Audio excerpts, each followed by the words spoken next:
150 rules of English grammar important for all competitive exams. Rule number 2. Two auxiliaries can be used with one principal verb only when the form of the principal verb is appropriate to both the auxiliaries. कि हम एक main verb के लिए दो helping verbs एक ही sentence में use कर सकते हैं अगर मेन वर्ब की फॉर्म दोनों हेल्पिंग वर्ब्स के लिए सुटेबल है। अब इसे एक एग्जाम्पल से समझते हैं। सेंटेंस है he never has and never will speak such abusive words. यहाँ पर मेन वर्ब क्या है? स्पीक। और हेल्पिंग वर्ब्स कौन कौन सी हैं? Has and will. विल के लिए तो first form of the verb speak ठीक है, पर हैज के साथ तो third form of the verb आएगी ना, इसलिए ये सेंटेंस इनकरेक्ट है। तो सेंटेंस कैसे बनेगा? He has never spoken and will never speak such abusive words. Clear है? यहीं पर सेंटेंस फॉर्मेशन पर भी ध्यान देना है। जब हम सिर्फ हेल्पिंग वर्ब यूज कर रहे थे तो हम एडवर्ब की प्लेसमेंट हेल्पिंग वर्ब से पहले कर रहे थे, never has and never will. पर जब हम हेल्पिंग वर्ब और मेन वर्ब दोनों यूज कर रहे हैं तो वहाँ पर एडवर्ब की प्लेसमेंट हेल्पिंग वर्ब और मेन वर्ब के बीच में, यानी कि मेन वर्ब से पहले होगी।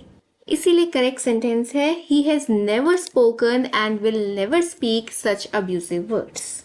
अब एक और एग्जाम्पल देखिए। I never have and never will hurt anybody. ये सेंटेंस करेक्ट है। क्यों?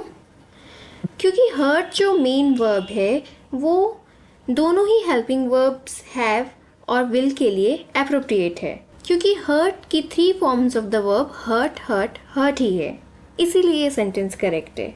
आई होप आपको ये रूल समझ में आया होगा। तो चलिए अब कुछ क्वेश्चंस के आंसर करिए। फर्स्ट सेंटेंस है he never has and never will commit such an offence. क्या एरर है इस सेंटेंस में? विल के लिए first form of the verb commit तो ठीक है, पर हैज के साथ तो कमिट नहीं आएगा ना, third form of the verb आएगी। तो क्या आएगा यहाँ पे? कमिटेड। तो सेंटेंस कैसे बनेगा? He has never committed and will never commit such an offence.